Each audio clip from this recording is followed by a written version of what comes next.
I love that people feel safe enough to be that vulnerable in my space. And I will protect that space with my life. And that's the community I want to build, not just in my Discord, but in my viewership. I want when you come into my chat to feel like you just walked into a room of your best friends and we could just talk about whatever. Because so many streamers have like a whole bunch of rules, right, that are super shitty and coded heavily for protecting whiteness. Yes. I'm just going to be real. Yeah, you're shitty. Yeah. Hey, big streamers who say no politics, fuck you.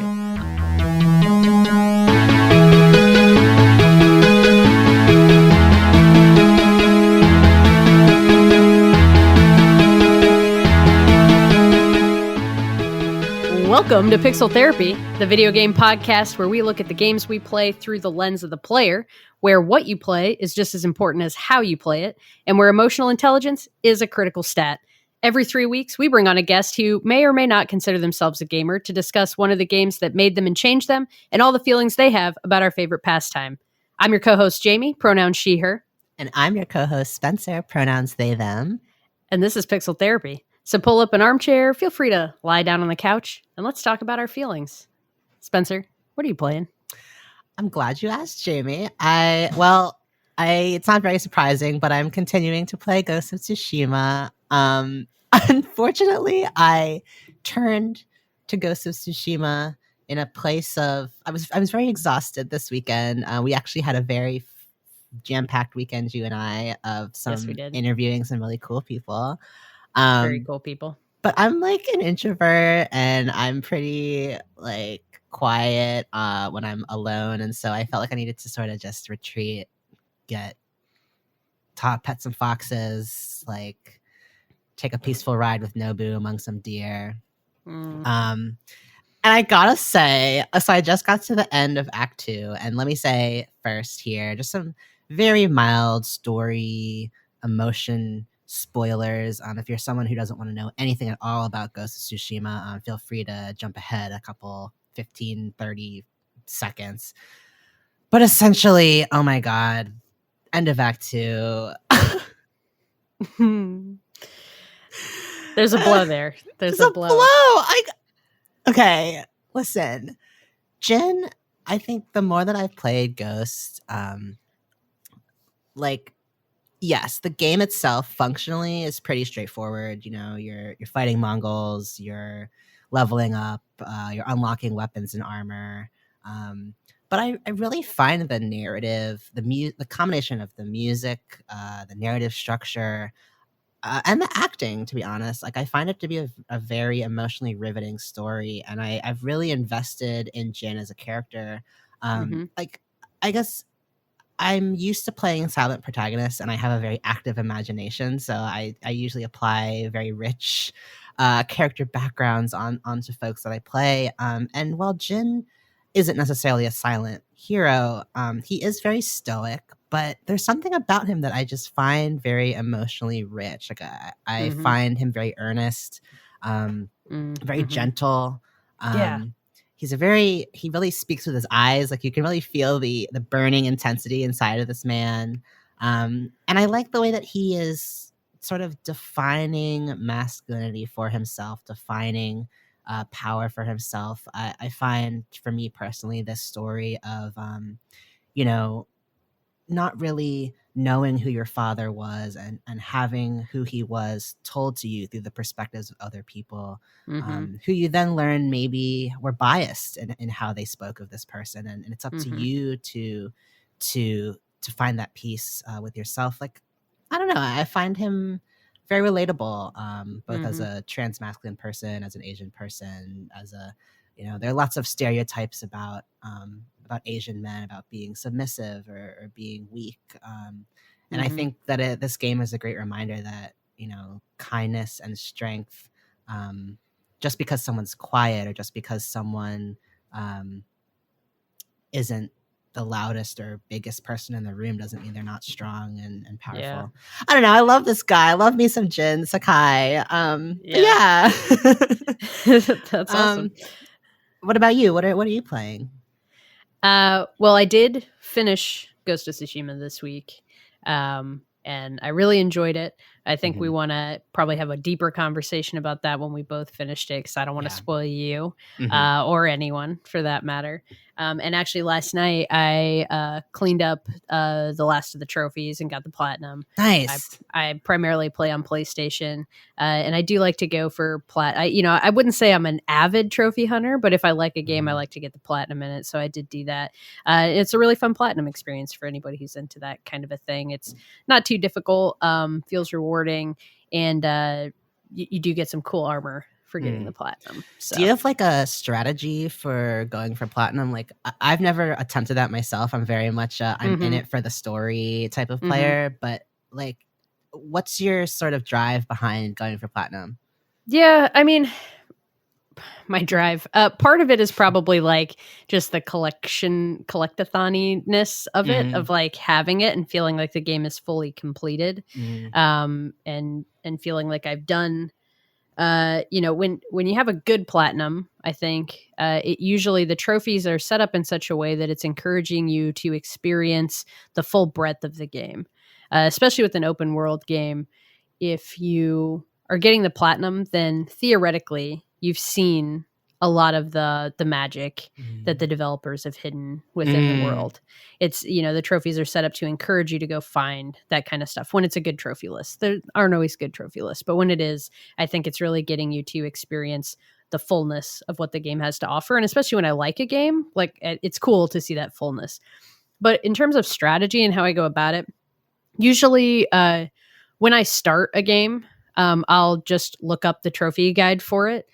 And most trophy guides will, at the very beginning of it, have a very high level like overview of how you would go about the trophy. It also rank the difficulty of the trophy, how long it takes to get the trophy, that kind of stuff. And I'll kind of decide based on that if I'm even interested in getting the trophy. So if it's like a really difficult trophy guide, I'm like, okay, if I super duper love this game and I want to challenge myself that way, maybe I'll go for it, but I'm gonna put this aside for now. If it seems attainable, if it seems like it's not going to be a ridiculous hour investment, then I'll kind of look through the overview and see what they recommend. The the platinums I go for the most frequently are the ones where you get to play through the game initially without worrying about trophies.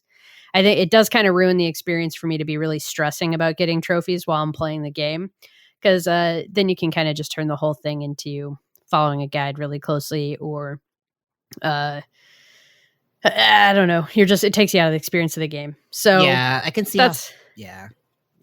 That's kind of what I'm looking for. And a lot of games, especially open world games, usually there aren't missable trophies. That's kind of, those guides will tell you if there's any missable trophies. And usually if there aren't, and I can play through the game initially and just experience it, and then do either a second playthrough or like a cleanup at the end of the game. Those are the ones I tend to go for the most, because then it's just a reason to spend more time with the game and see more of it. Yeah, I love what you said about the trophies being a way to appreciate like all of the magic that the devs have set up, because it's so true. Like you can get so caught up in rushing through in the heat of the moment when you're in a game. Like I say that as someone who is very fired up in Act 3 of Ghost of Tsushima. But there is this rich world where everything has been placed just so by up to like hundreds sometimes of people working tirelessly for months. So yeah, I can see trophies, platinuming games is a great way to just appreciate that. Yeah, for sure.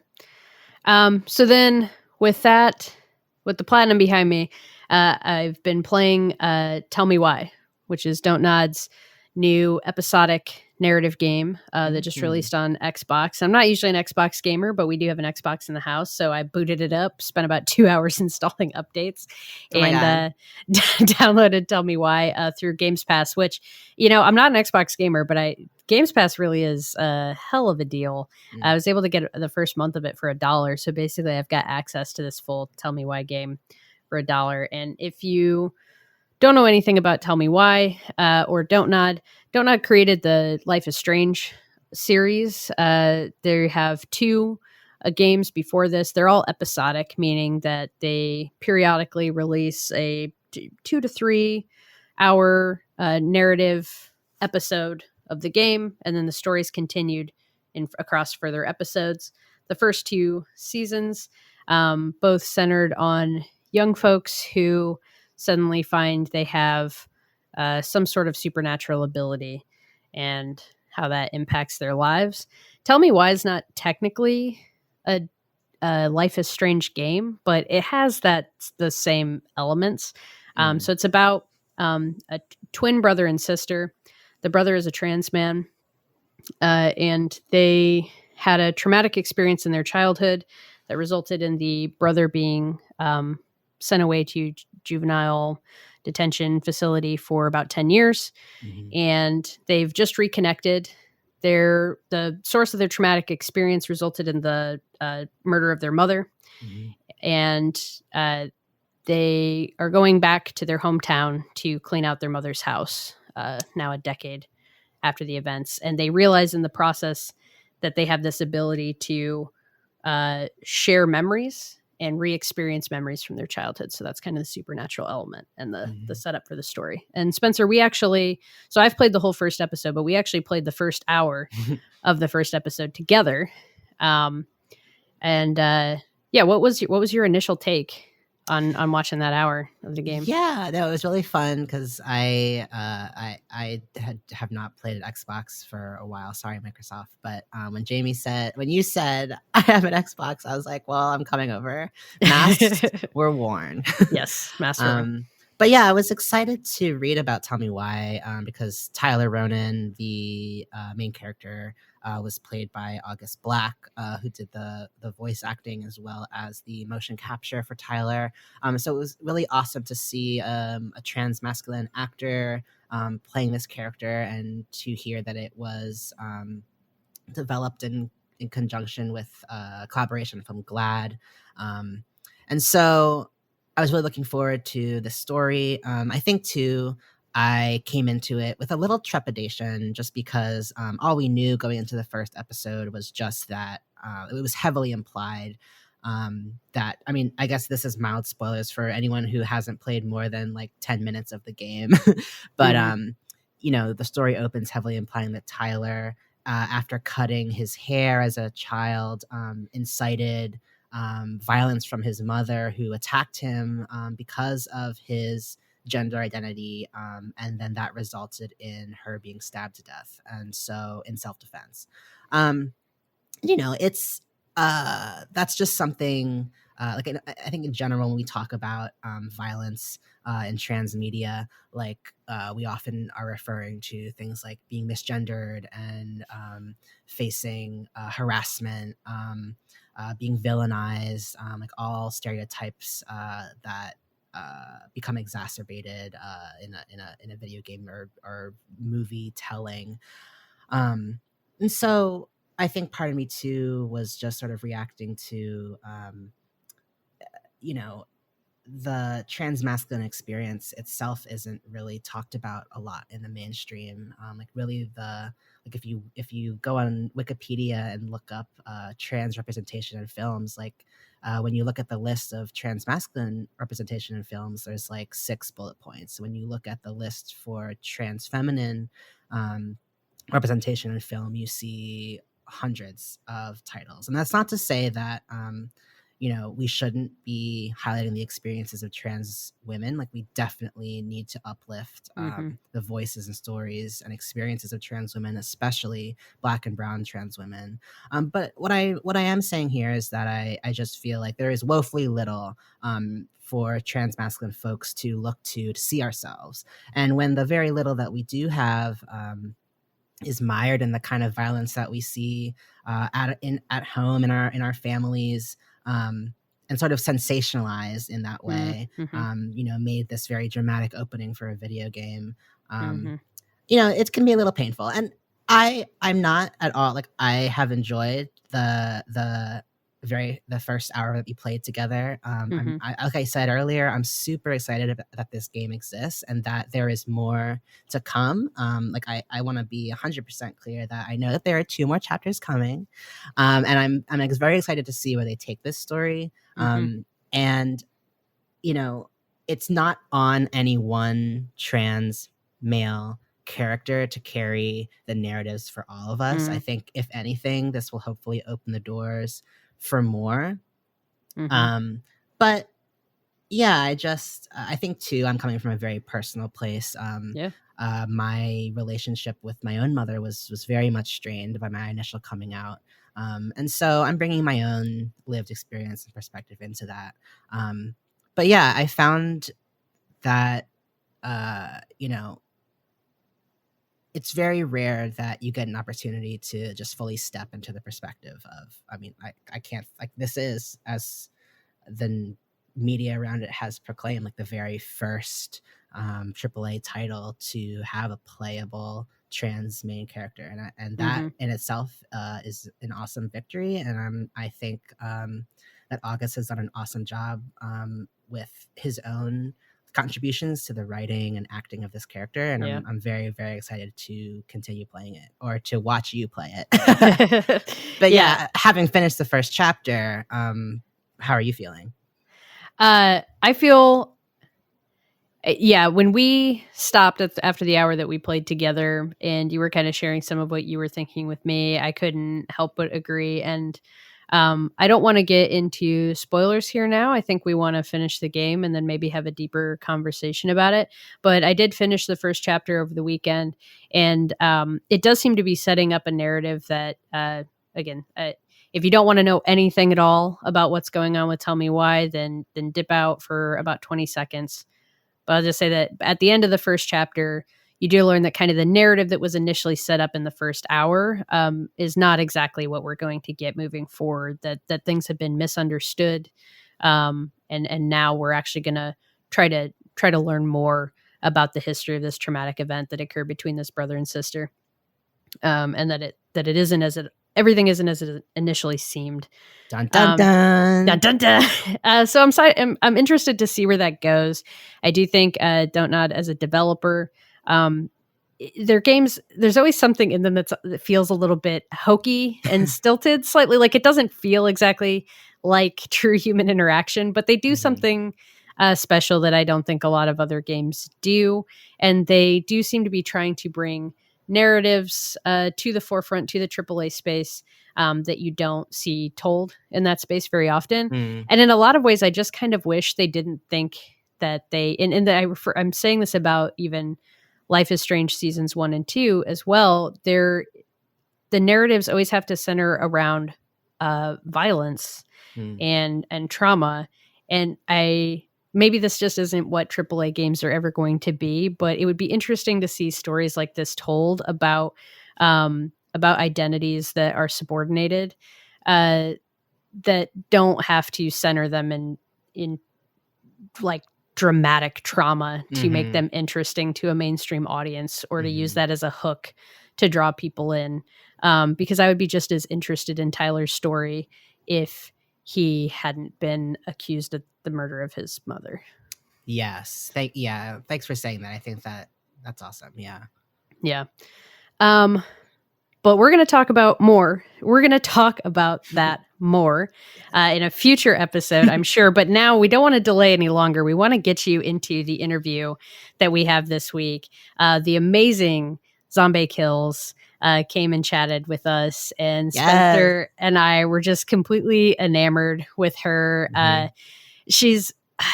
I just felt myself feeling the whole time we were having this conversation. Like, I wanted to stop recording, get up, and go out and like do something. She's so inspirational. She's just the way she talks about games, and the way she thinks of games, and the way she thinks about community organizing, and the way she kind of knits all of that together. Was really, really powerful stuff that I felt very moved by. And she kind of made me want to go play ARK Survival Evolved, which I'm not a survival game person at all. And I'm sorry, Zombae, I probably won't go play it because I don't know that I have the time investment for 30 days of raising a dinosaur. But I did almost want to go play it. Yeah, like you said, I mean, we just met Zombae during this interview call, but in that as soon as I started talking to her, I felt like she was someone that I had been friends with for a while. Like we were really able to, like, the many different ways she thinks about games, the way that she applies her love of games to how she thinks about parenting, how she thinks about community is just really, really awesome. And I think exactly what the kind of ideas that we want to celebrate on this podcast. And, you know, before she got into streaming, Zombae had a continuing career as a community jail reform activist right in her home of Mississippi. She'll talk about that too. And I just think that this is an awesome first episode that I'm very excited to share with everybody. Super excited. So without further ado, here's our interview with ZombaeKillz.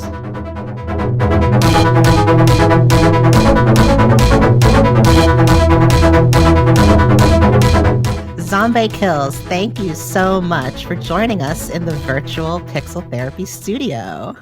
Zombae, do you want to maybe introduce yourself? Hey guys, I'm ZombaeKillz. I am a local, big, fat, black, chaotic content creator. I'm also an activist and a mama. I primarily focus on creating content around whatever I'm feeling at the moment and being transparent. Which is like a new approach, I guess, to streaming, because, you know, it's a very manufactured well, the internet's just manufactured in general.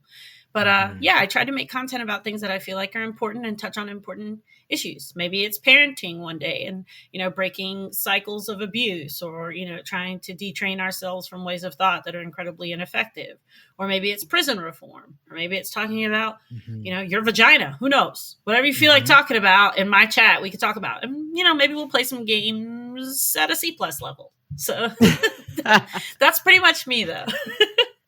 That's awesome. And I love to hear you say that. Like, part of the reason this podcast exists, I mean, most of the reason this podcast exists is because, so Jamie and I have been playing games for a long, long time. And it's something that we've, like, our friendship is built on discussing games together and things we like and our hobbies. And but we rarely see ourselves reflected in the media or community surrounding gaming. I'm a trans person. I'm a Filipinx person, mixed race, and I'm Filipino too. Did you know that? Nuh-uh. Yeah, I'm Shut up. So my dad's black and Filipino, and my mom's white Irish woman. So yeah. Okay. Oh my God, I'm half Filipino, half Irish. What? I love it. Oh my God, we got Kababaya in action up in here. Okay. Love it. Okay, amazing. Well, so, you know, we want to hear from people who, you know, we can relate to, share experiences with. And, you know, I don't necessarily identify as a gamer, but I love games. And so I'd love to hear from you. Like, what's your history with video games? I've been playing video games as far as I can remember. I started out on Atari, just in case you were wondering how incredibly old I am. I started out on Atari. You know, I played Pong. I played so many games, but Burger Time was like my first big game that I played that I loved, that made me, I guess, a gamer. And games have just been this thing. My parents loved playing games with me growing up. So that was really cool, you know, because not everybody has parents that game with them. Like, and my parents were young enough and cool enough that playing games was just part of our life and part of our culture. And then I was always kind of a tomboy, you know, I guess, which I don't know if I like the term tomboy so much because it's a little problematic. But, centering. You know, I'm a child of the 80s, so we're just going to go with that. But yeah, I was always very, like, all my friends were all males. And so I always wanted to hang around them and play video games. And in the 80s, you know, they were really enforcing the girls play with dolls and boys play video games. I'm sure you guys know that. The 80s were trash. So pretty much at that point, like, everything I did was considered male oriented. I, you know, rode a skateboard. I played video games. I watched Ninja Turtles and Ghostbusters and asked for those toys growing up. And I also did pageants. So it was a very weird dichotomy. I was a pageant kid, like Little Miss Maryland, 1989. Oh, but yeah, you know, so what was your talent? My talent was dance. I did Janet Jackson and Paula Abdul, you know, Opposites Attract and like stuff like that. Yes, like I was, y'all, it was embarrassing. But, that was like my life. And gaming was just such a big part of like my community experience and how I bonded with people and formed bonds. Like, so I think as I got older, that became how I made friends. And now it's such a cool thing because, I mean, the internet makes you able to, I mean, you have this global reach of friendship now that's incredible. We don't have to be in the same room next to each other. And you can find the love of your life on the internet while playing a game, your next best friend while playing a game. Or, I mean, it's wild, right? Like, I'm a kid of the 80s, so I've seen it go from in such a small amount of time. That's right. Playing video games with my pop. Yeah. Playing video games with my pop to now having people in Malaysia reach out to me about launching a game for them on the internet. Like, y'all, it's just wild. I mean, I just saw you streaming Samurai Jack for Cartoon Network. I mean, yeah, it's all over the place. It's so great. Also, that's a really good game. You should play. Oh my God. I'm looking forward to that. I'm playing Ghost of Tsushima right now. So once I get through that, that's my next the next title. So Zombae, you had just spoken on community and that being a really important part of why you game. And recently you appeared on the A Lesson in Blackness reunion episode of Spawn on Me. And something you said that really stood out to me was you said, if I can focus on what's important to me and my community, that's what I'm going to do. And I was wondering if you could speak a bit more about the relationship between your community values and what you bring to streaming. So community was something when I first started streaming, I didn't have a big grasp on what it meant in the streaming world versus what it meant in my life. Because community is something that's important to me in my life as a person of color, as a Black woman, especially living in the South. Finding my community has been a safe spot in my existence. It's the very thing that has helped me thrive in such an oppressive environment, right? And when I came into streaming, I kind of thought community was all about like a bunch of people that wanted to watch you play games and like maybe they hung out with you because they found you moderately attractive and were weirdos. There's a lot of that. There is a lot of that. But what I wanted to do was make a community of people that were able to see themselves reflected in the community, because that is so hard in streaming. Seeing big fat Black people that are happy to be fat and happy to love themselves, seeing the trans people in my community, like my best friend Pikachu Lian, who is a great trans streamer who I love so much, like seeing people that are they're non-binary that are in my community, seeing people that are just thriving and being their best selves, is what I've fostered and I've created a community where people can come in and they see themselves somewhere in my community. It's hard to do in gaming because I'm in like 75 Discords. I'm just going to be real with you guys, right? And in those 75 Discords, I don't see myself in almost any of them. Most of them are these weird echo chambers of white cis maleness. Or, there's some white women in there, but the Black Girl Gamers Discord is probably the only place I've ever felt like I saw myself and have been able to feel safe in. But my Discord I don't know. I see a rainbow of myself. I see myself through this like prismatic lens in my Discord, and it's made me feel really happy and safe and comforted. I can go in there. My friend died yesterday, so I lost a friend of mine.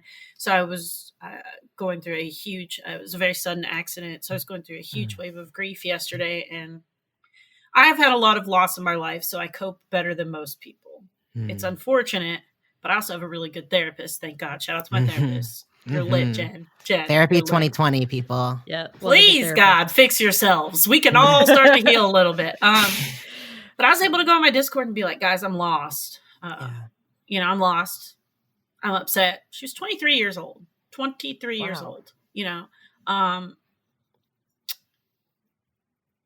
I could go in there and cry. Yeah. I can go in my Discord and literally get on a Discord call and cry, and people will get in there. We have somebody in our Discord who is realizing that they are a trans person. And they are trying to walk through that right now. And I was so happy to see another trans person in my Discord pull them under their wing and say, hey, do you want to talk about this? Or are you having these feelings and these thoughts? Like, do you need to like discuss moving, forward with this? And how do you feel comfortable? And do you need information? Same with people who needed therapy in my Discord. There's somebody in my Discord who's been having serious issues with family. And they were like, hey, what do you guys think about therapy? And I was like, oh, baby, let me tell you, therapy is great. Let's go. And I love that people feel safe enough to be that vulnerable in my space. And I will protect that space with my life. And that's the community I want to build, not just in my Discord, but in my viewership. I want when you come into my chat to feel like you just walked into a room of your best friends and we could just talk about whatever. Because so many streamers have like a whole bunch of rules, right, that are super shitty and coded heavily for protecting whiteness. Yes. I'm just going to be real. Yeah, you're shitty. Yeah. Hey, big streamers who say no politics, fuck you. Yeah, what does that mean? What's that mean? Oh, it means you don't want to talk about my blackness. It means you don't want to talk about my friend's transness. It means you don't want to talk about my bisexuality. It means you don't want to talk. Your streams are not safe spaces. You're just labeling yourselves as big old not safe spaces. It's like a danger zone when I see that stuff. And also, go. No, I just think it's also so clear that people who say no politics are also people who think of politics as something that they can opt in and opt out of. It's not. It's fantastic levels of privilege. It's like, hey, I'm super privileged. Like, check me out. Like, I'm just I'm bebopping through life, super privileged. Also, please donate to me, to my already privileged, uninformed life. And people be buying it. I mean, there are huge streamers and people keep supporting them. Y'all, if there's anything we could do in 2020 is defund asshole streamers. I would love it. Let's defund and deplatform these idiots that think they can opt out of politics. Yes. Defund on every platform. On every platform, but in streaming in particular, because this is the space I'm in the most right now. Yes. Defund cis white streamers. Yes. That aren't doing the work of allyship. If they're allies, let's give them a little money. Let's help them out. Yeah. Boop them on the nose for doing a good job. But yeah, I think that I just want to foster the most strong and safe community I can. And I want to empower my community. I want them to wield our community like as a shield from the shittiness of this world right now. We live in a world where my very existence is a threat. My very existence is being exterminated. My very existence is political. And that's really sad. And if somebody can slide into my stream and feel like they matter, their life matters, then I'm doing the right thing. And I'm changing my little corner of the world. It doesn't have to be big. I don't care if there's one person in my chat or there's 200 people in my chat. I want to continue to grow a community of people that feel loved, whether we're talking about the dumb stuff, the fluff, as I call it, the fluff or whether we're talking about the super serious issues. And I bounce back and forth. I mean, I'm a human. I'm dichotomous. Like I can talk about the dumbest and fluffiest of things, but I also add a lot of levity to a lot of situations that people normally don't find themselves adding levity to.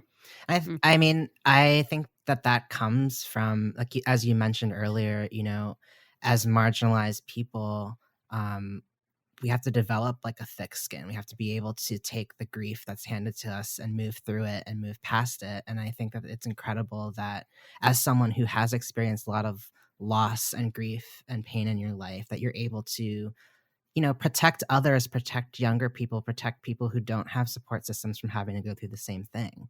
I think games are a place where I know that I've gone to be safe, to be alone, to escape from what was going on in my life, and be in a place where I was not treated like an alien or like a monster just for existing. I mean, maybe I was an alien or a monster, but everyone loved that about me.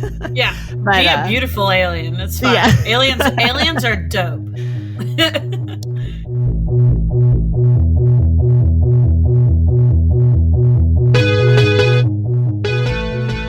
You mentioned a bit how your own parents gamed with you.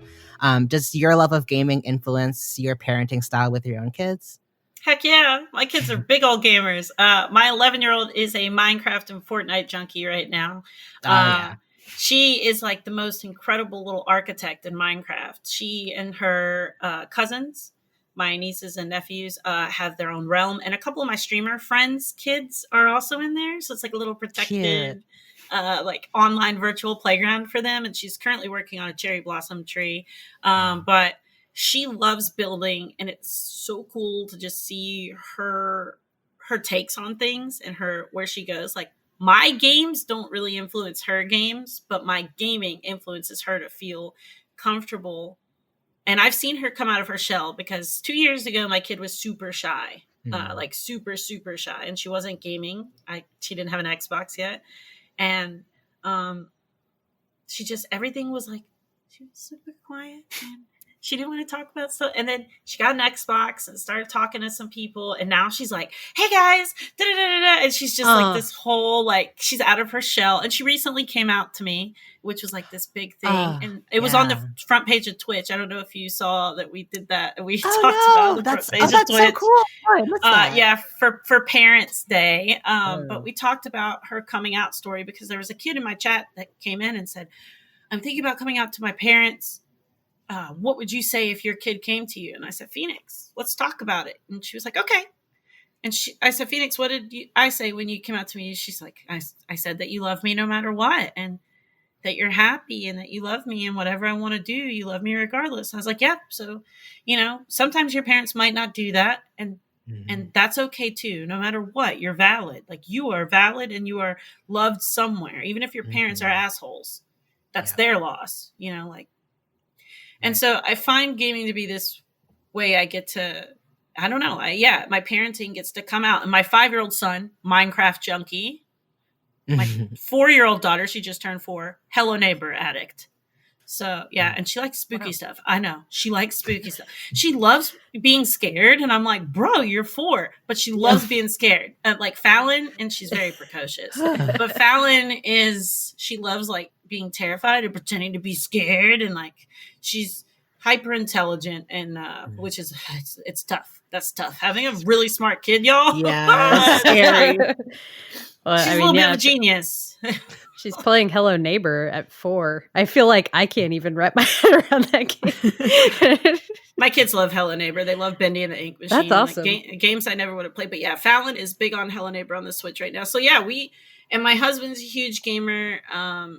He does deep machine learning and AI programming. So he's like a huge nerd. He plays Final Fantasy 14, I think is his main game, and Star Citizen. So like super nerd games, y'all. Super nerd games. Right. Yeah. But yeah, we're just a gaming family, and it's something that we like doing, and we like tabletop games a lot, like board games. Our board game collections.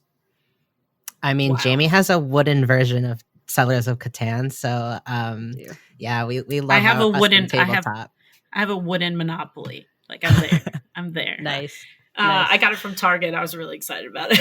Yeah. But yeah, I think gaming with my kids it also just helps us, or even just them playing has developed their intelligence so much. My son had a very gross fine motor delay with his sensory processing disorder, and working the controllers and stuff for Finley has taught him so much more control.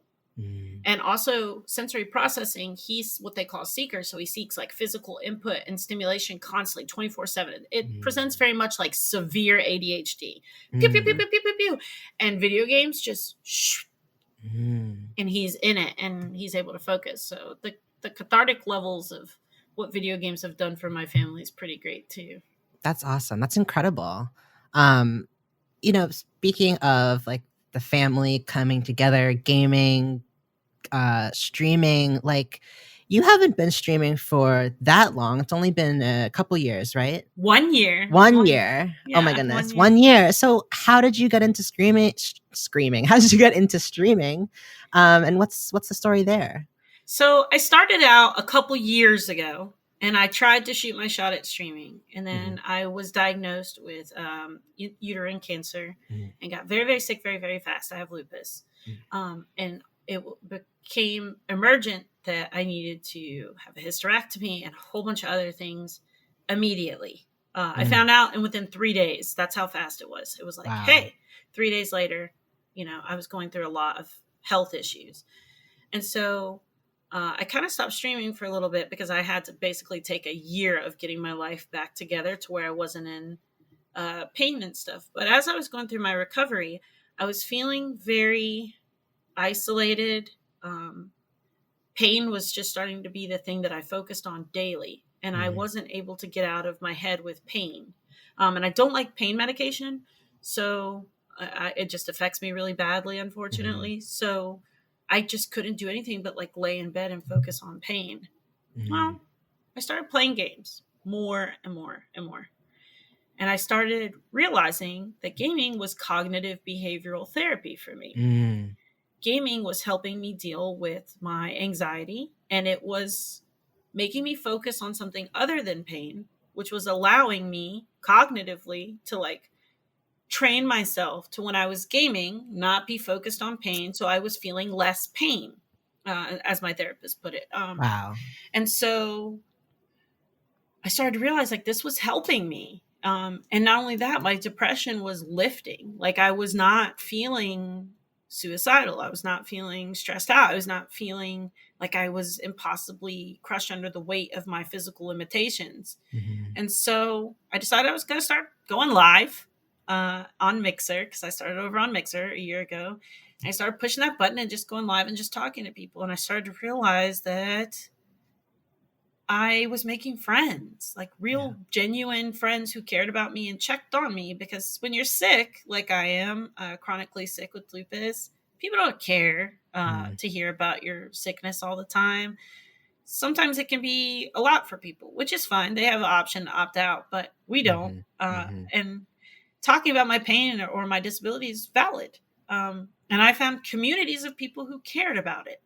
And I found communities of people who were doing the same thing, who were chronically sick or who were ill or who were disabled, who were also gaming.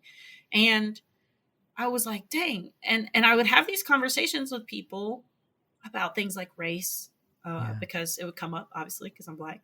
Or they'd say something racist and I was able to talk to them. I'm like, bro, you just said the N-word. You do realize like I'm Black? And they're like, no, I didn't know you were Black. And it's like, yeah. And I started to realize that these conversations I was able to have and changing minds and talking about tough stuff like prison, because people were like, oh yeah, I hope they kill him in jail, blah, blah, blah. But I was able to like find these conversations and realize these people have probably never been exposed to someone like me in their life.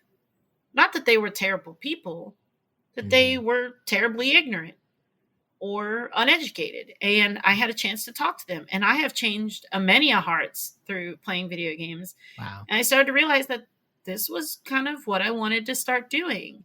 And then I started to realize about talking about looking at streamers, and I wasn't seeing myself reflected. I wasn't seeing fat Black women at the top who are body positive and, doing that stuff. And I was like, damn, like, where's me?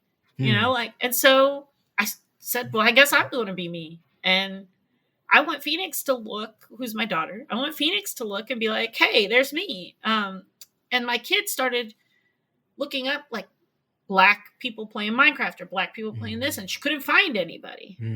We eventually found a Black Minecrafter, which was cool.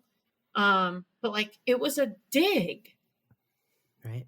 It was a very deep dig. And I guess that just kind of fueled my fire to start doing this and start putting myself out there. And the more that I started putting myself out there, I realized that there weren't people putting themselves out there as much as I was. There aren't people talking about their pain, their sadness, their joy, their traumatic life experiences, their race, what they're feeling like while they're gaming.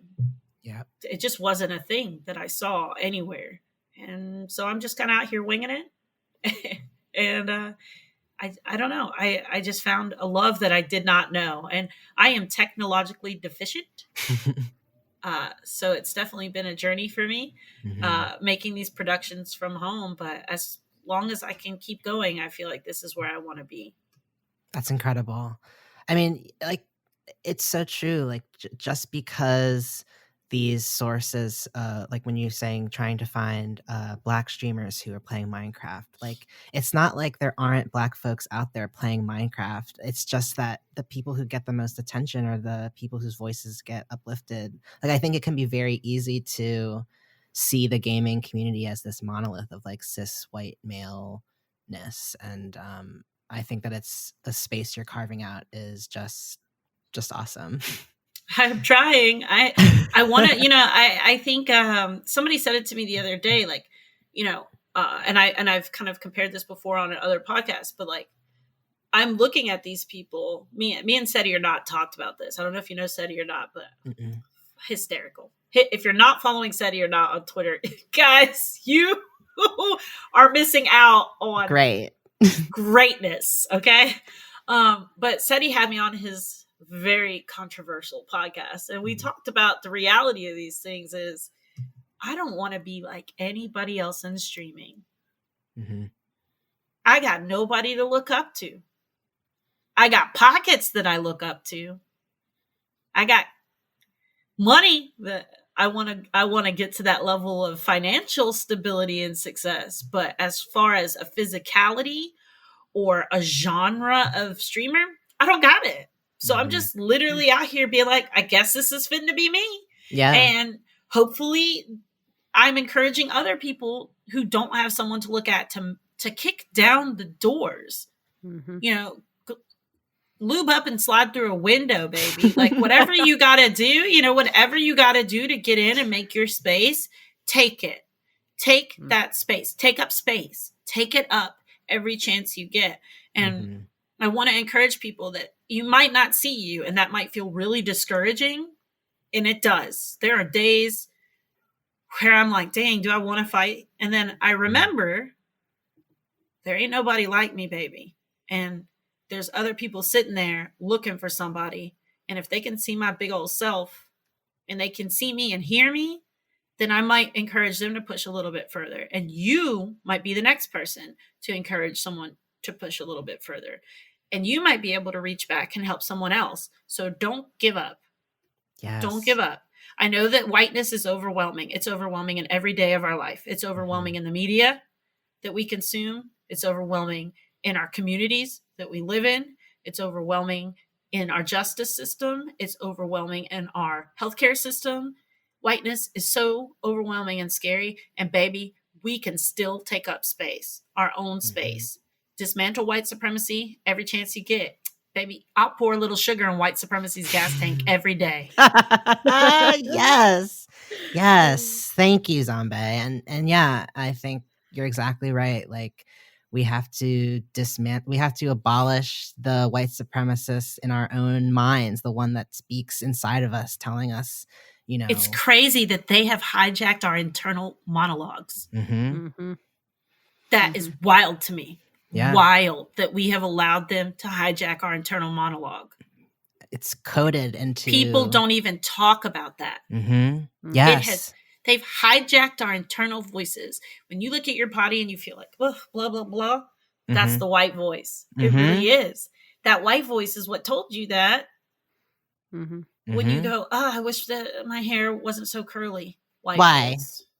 Yeah. Why? Curly hair's fucking lit. Like...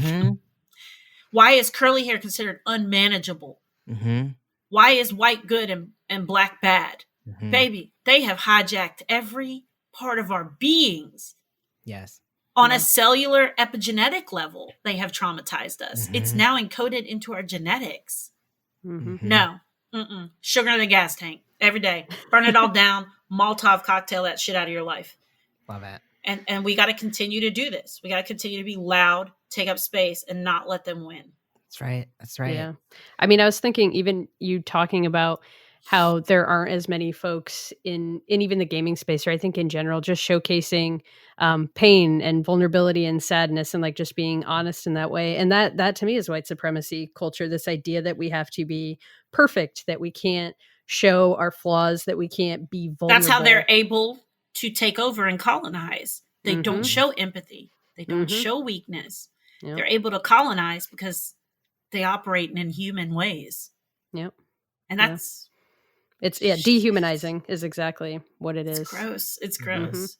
And so I'm going to try to just be a little humanized on your timeline. If you see me, and I know like a lot of brands aren't going to love me, right? Like I am not going to get the giant sponsorship from, whoever, because white supremacy is so prevalent. They don't see financial gain from my being. And baby, I'm priceless.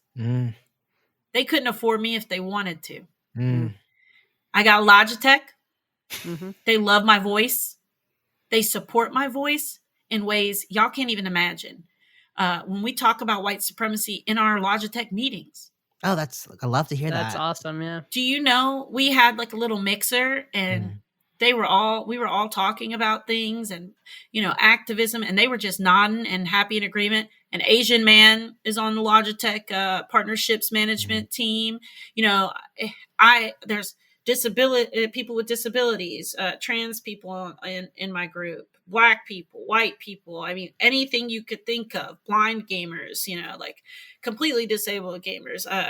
We have everything in that Logitech sponsorship group. When I'm in that room, I feel like I am in like a diversity pamphlet. It is like, oh, okay.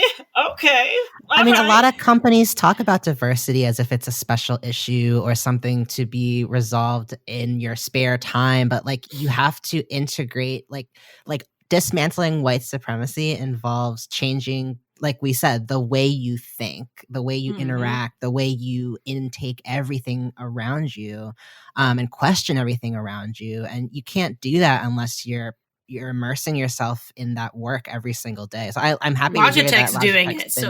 So if you're spending your money, spend your money with somebody who really does walk the walk. I've realized in this space, there are a lot of companies that will use diversity as a way to garner consumers into spending money. And fuck that. It's shitty. I'm just going to say it. It's shitty. It's like rainbow consumerism. Ew. Yes. Gross. Shame on you. During Black History Month, during the BLM resurgence, as I like to call it, because this has been going on forever, everybody. Yep. I hate to break it to y'all. These companies reach out to us, we'll help you. And then they ghost. They've ghosted so many of my friends. Or, they've rejected them for partnerships because we don't have the same metrics as our white peers. Of course, we don't have the same metrics. We make up 0.05% of gaming. Our metrics are going to be 0.05 numbers. How do you get metrics without platforms, like without people lifting you up? It's disgusting to me. That's why a bunch of my friends got rejected for a specific brand that I will not name yesterday. It was all over Twitter. They encouraged all these diverse people to apply and then rejected every single one of them. And some of those people are fantastic. Some of those people are so fantastic and doing work and are having their names in AAA titles and doing crazy stuff. And that brand rejected them. It's because that brand doesn't give a fuck about anything but numbers and what they think financial gain is going to be versus actually supporting and uplifting and proving that their brand cares and showing that people of color have access to their brand. Ugh. Yep. I'll tell y'all later, but I won't out them yet. Now I want to off the record. They also pulled a sponsorship from a show I was on because they didn't want me talking about rights issues because it was too hot topic. So too political. Yeah, it was the P word. The P word. Political. We hate that P word.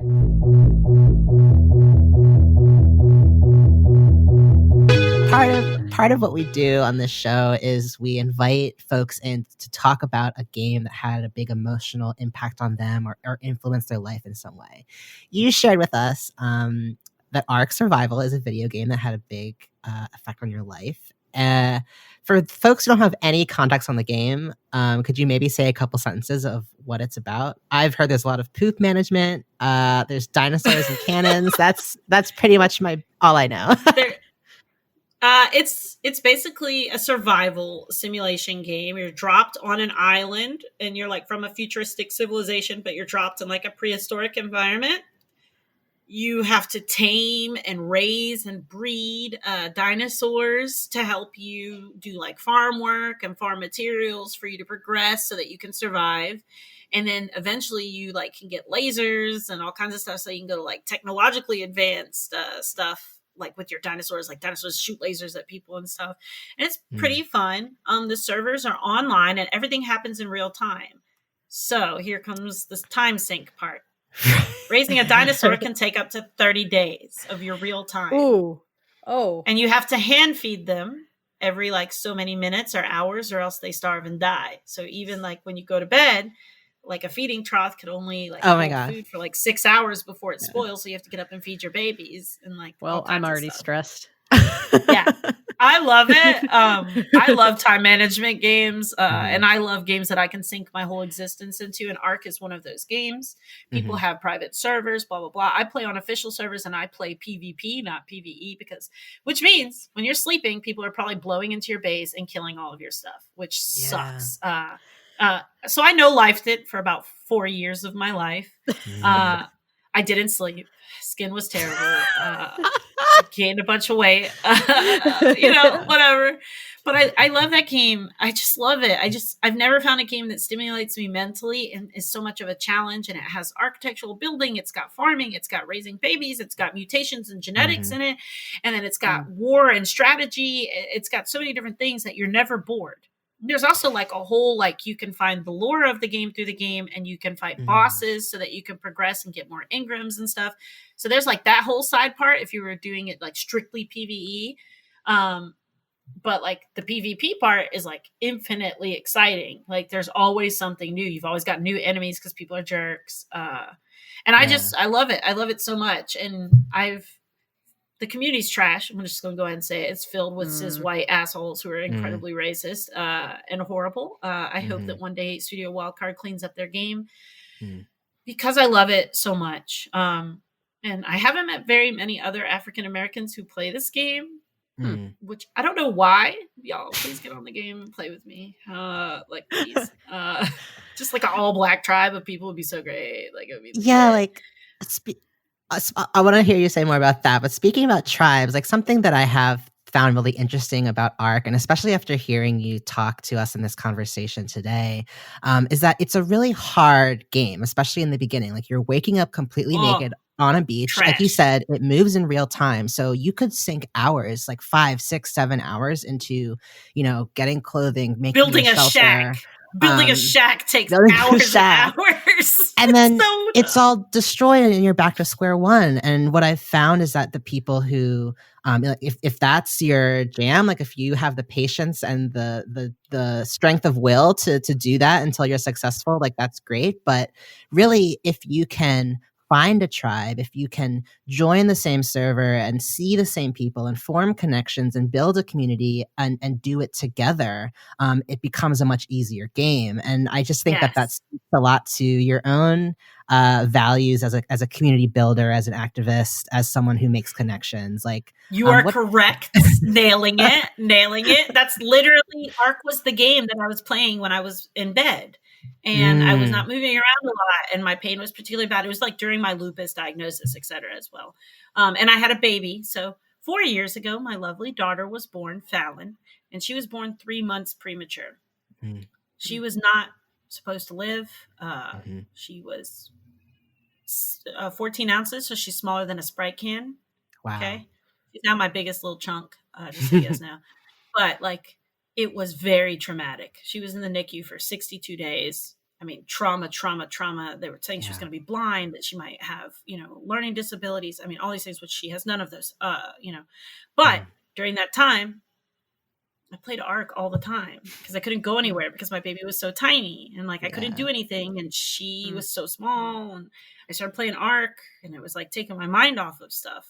And I am this mama. I am the tribe leader. I always like go find out all the strays that people are picking on a server. Like, like people like I'd find like some random girl and her boyfriend who are like being bullied by like this guy, or like people who are just getting killed by raptors repeatedly on the beach and they can't progress at all. And I'm like, you want to come join a tribe?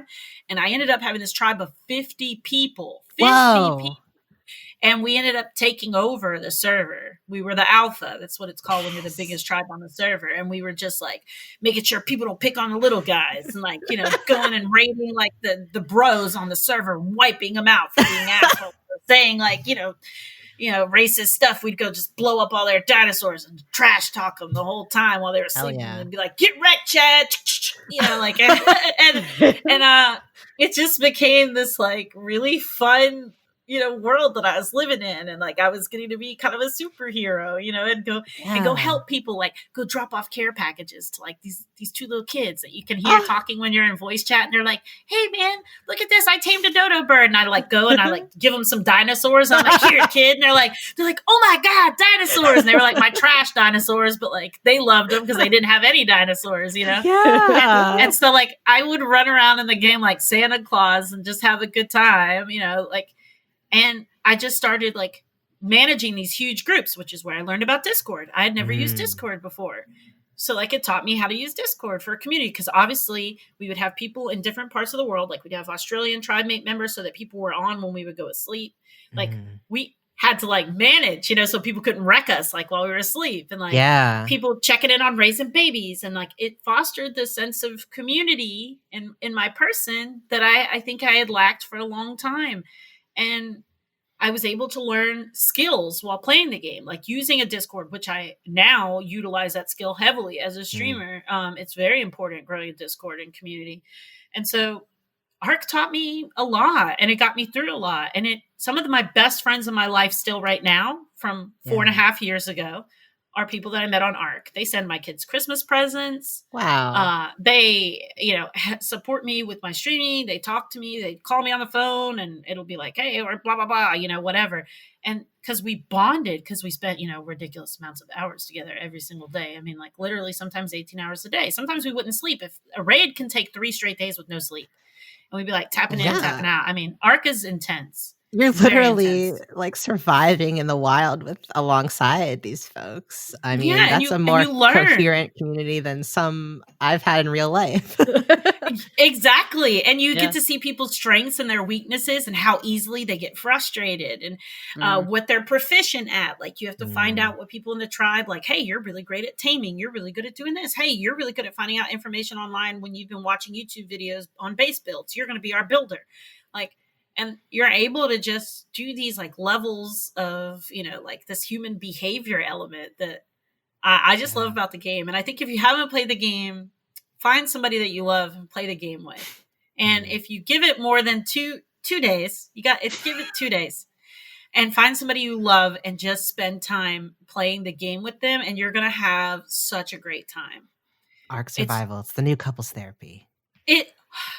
Sometimes some people get divorced over ARK stuff. I've seen it happen. I've also seen people get married because of ARK. I've seen like people who met the love of their life on ARK, and I don't know. I love it so much. It's one of my like dream communities to go be like a community dev or something for. Like I would love it so much because I love the game, but also it's really got toxic communities, which is why I would really love to be a community dev, because I think they need help. They need Jesus. Like, who hurt you? The ARK community needs Jesus. Is all I'm saying. They need a whole I would go in there and ARK mama the hell out of that community. I'd be like, I just think they need to implement a lot more safety practices for their users. They've been recently working very hard to combat cheating, which I enjoy a lot. I love that about them. Because it took them, 3 years to implement like cheating mechanics. ARK.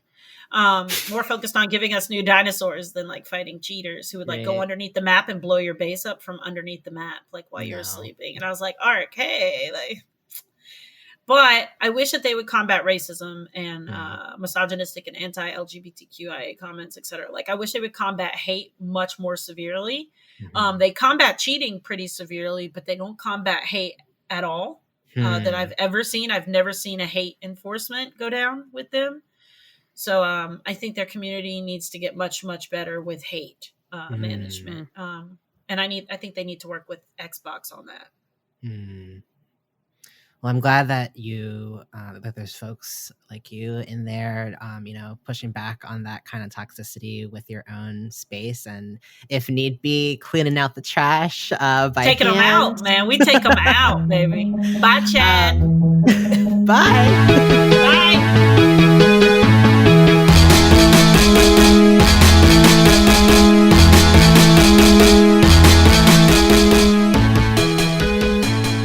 Enjoy survival games typically, or is ARK like a special case for you?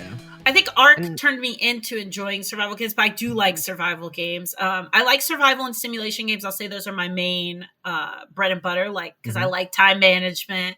Like I said, since I'm using it as like cognitive behavioral therapy, things where I'm sinking massive amounts of time into is better for me to stay fluid, right? Like with what I'm doing. So if something's incredibly immersive and my brain's having to think here, here, here, here, and here, my brain's not thinking about pain. And so I love that.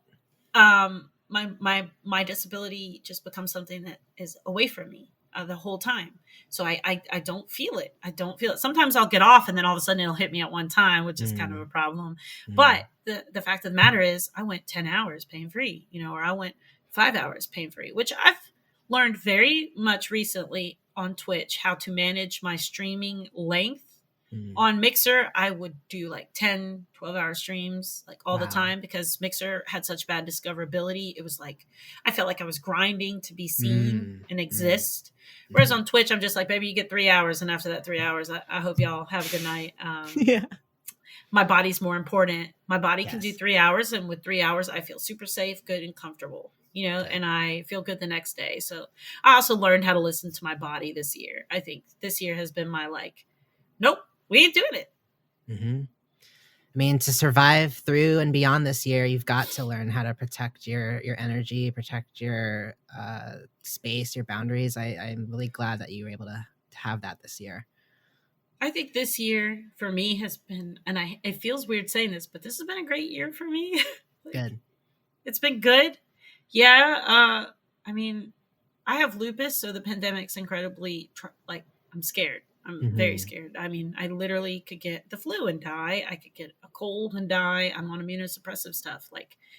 This is terrifying. But staying home all the time is right up my alley. And getting to play video games and get to come on cool podcasts like this, right up my alley. And getting to talk about, and I know this sounds terrible, but seeing the resurgence of the Black Lives Matter movement go more mainstream has also been really great for me because I'm an activist and very much outside of Twitch. I'm on a board of directors for Justice and Maternal Support, which is we focus on advocating for unshackling of women who are pregnant and in prison giving birth. We focus on, making sure that people aren't experiencing birth trauma in our state, et cetera. I spoke at my Capitol about it. I work with Mississippi Prison Reform. I'm working to help raise money for Draw a Smile, which is helping people with food stability. So these types of things are important to me, and seeing it go more mainstream means that I got a chance to shine for the things that I already do, which means I get a platform to raise more awareness while people think this is very vogue. And it's kind of sad that it's vogue, but it's also great for me because I'm going to monopolize this as much as I can to raise money for the things that I think are important. And I'm going to grab all the bags that I can for the things that I love and dip out because I might not be here tomorrow. Life is short. And I'm just trying to change my personal community. You won't see me doing a ton of fundraising for national things. Because I have a very specific, you've stated, I have a very specific idea of community. And when I talk about community, I want to enact real change in my direct environment. I want to see people fed in my city. I want to see people finding homes in my city. I want to see children having access to technology in my state. I want to see prisoners, being able to have equal opportunities and regain their rights to vote in my state, because change starts in your community. I can't be out here trying to operate at a national level while my local community is in crisis. And when I'm doing my Twitch fundraisers and stuff like that, I support a business called Offbeat in Jackson. You'll see me on Twitter, throwing out a code for them. They are the only Black-owned comic book store in the entire state. Wow. It's our only BLERD safe space. It's our only safe space. He does workshops for kids for art. He does Gundam workshops.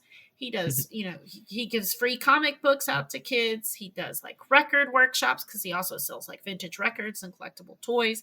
He lets hip hop artists come and perform there. He does a stand-up comedy night. I mean, his venue is like a literal cultural venue.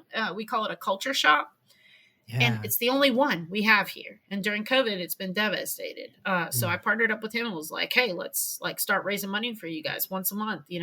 I'll showcase all the dope stuff you have in your store because I know all my nerd friends shop and buy that stuff anyways. Instead of going to Hot Topic, they should come through you, And I've been trying to push that. And I'm going to be on the 20th, the 19th, raising money for Draw a Smile, which is one man here in Mississippi. One guy started a 501c3. He's literally feeding the homeless with his own money out of his own pockets every Saturday. Wow. Like right now, he's live in Smith Park where we live, single-handedly feeding hundreds of homeless and hungry people. Wow. Jackson is 80-something% Black. I think it's like 87% Black. Surrounded by white communities. It's nestled within white communities. And Mississippi segregation is very, very real and extreme here. Okay. So nobody cares about Black people here. They just don't. And I hate to say it, but as a person who lives here, as a person of color, I live a pretty fearful life of interacting with like law enforcement or anything at this point.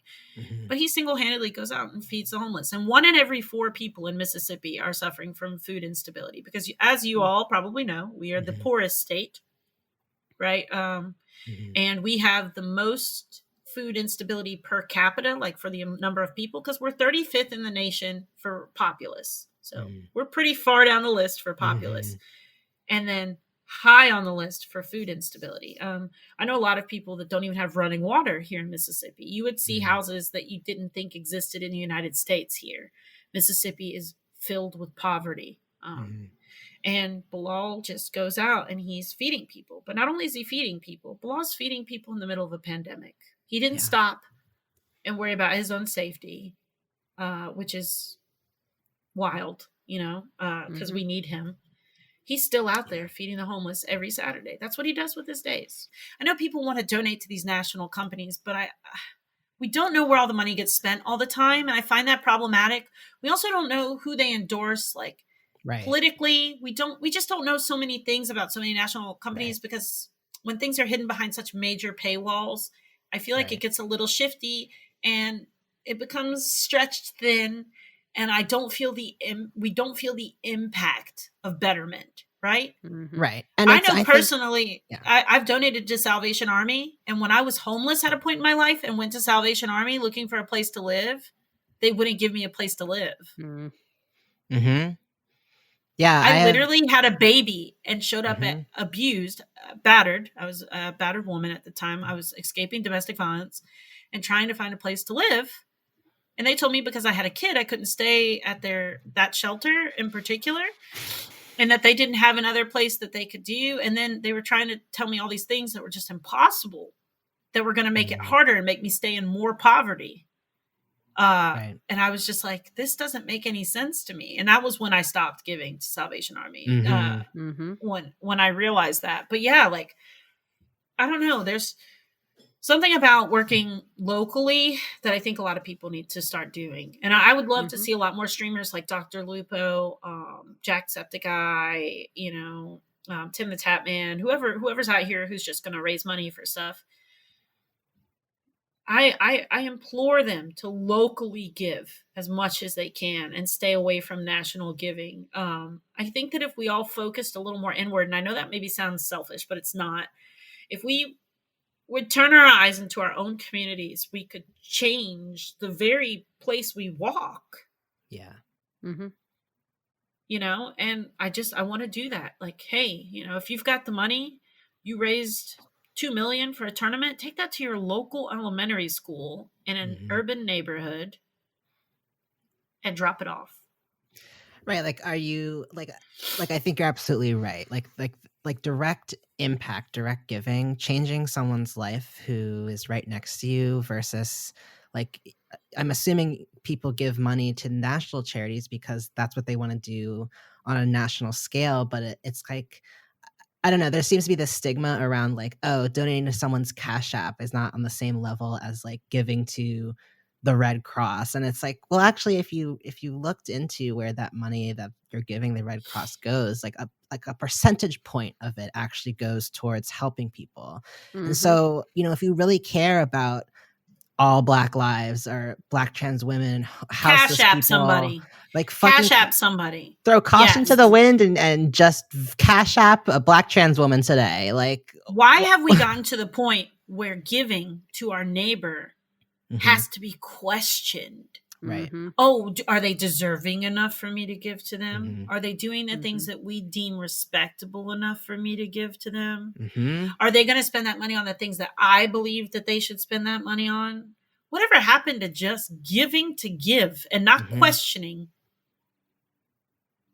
And not giving. I don't give a damn if I give to you and you go buy yourself wine, because who knows why you bought yourself wine? Exactly. I don't know what you're going through. I don't know where you've been. I don't know what that wine does for you. I don't know if that wine is your comfort that helps you get through and fight your demons for the day.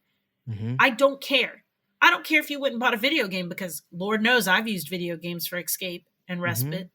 ZombaeKillz, thank you so much for sharing space with us today. I feel like every word from your mouth is gold, and we have been honored to have an hour of your time today. Last question, where can people find you?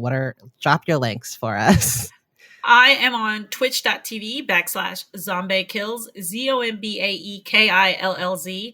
I'm on Twitter, ZombaeKillz, same spelling. I'm on Instagram, ZombaeKillz, same spelling. Guys, guess what? If you Google me, you can find out where I am. Period.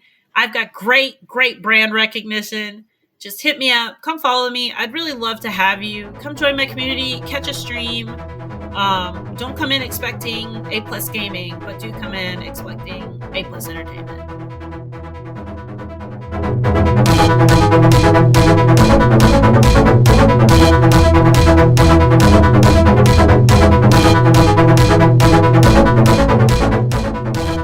Time is up for today's session of Pixel Therapy. Thank you for tuning in, and we hope that listening to our thoughts and feelings gave you some thoughts and feelings of your own. If you enjoyed this episode, we would very much appreciate it if you could rate us and review us on your podcast application of choice. It does make a world of difference, especially for a little baby podcast like us. If you want to reach out to us, maybe you've got a great story about a game that changed you, a guest recommendation, a question, or even just a comment for us, whatever it is, we'd love to hear from you. You can reach us by email at pixeltherapypod@gmail.com. And hey, who knows? If you write us something interesting, we may just have to read it on the show sometime. You can stay up to date on all things Pixel Therapy, like announcements of upcoming guests, clips of unreleased episodes, and whatever else tickles our fancies by following us on Instagram and Twitter at pixeltherapypod. Finally, since we like to put our money and our energy where our mouth is, where our collective mouth is, we end every episode with a recommended side quest. Think of these as ideas for how you can get involved in your own community or on a national scale. As Zombae did an amazing job talking about, we just wanted to remind you about Draw a Smile in Mississippi, Jackson, Mississippi to be specific. Draw a Smile, you can visit them at drawsmile.org. That's DRAWSMILE.org. They're providing much needed, necessary, brave work, providing food solutions, shelter, consulting, volunteering to unhoused folks and folks who are hungry in Jackson. And thank you again to Zombae for letting us know about this awesome organization. Again, you can donate to Draw a Smile at drawsmile.org. Yes. Thank you, Spencer. It's a great organization. And that's our show. So go forth, run a story mission, level up some stats, and don't forget to hug an NPC every now and then. We'll be back soon with some more Pixel Therapy.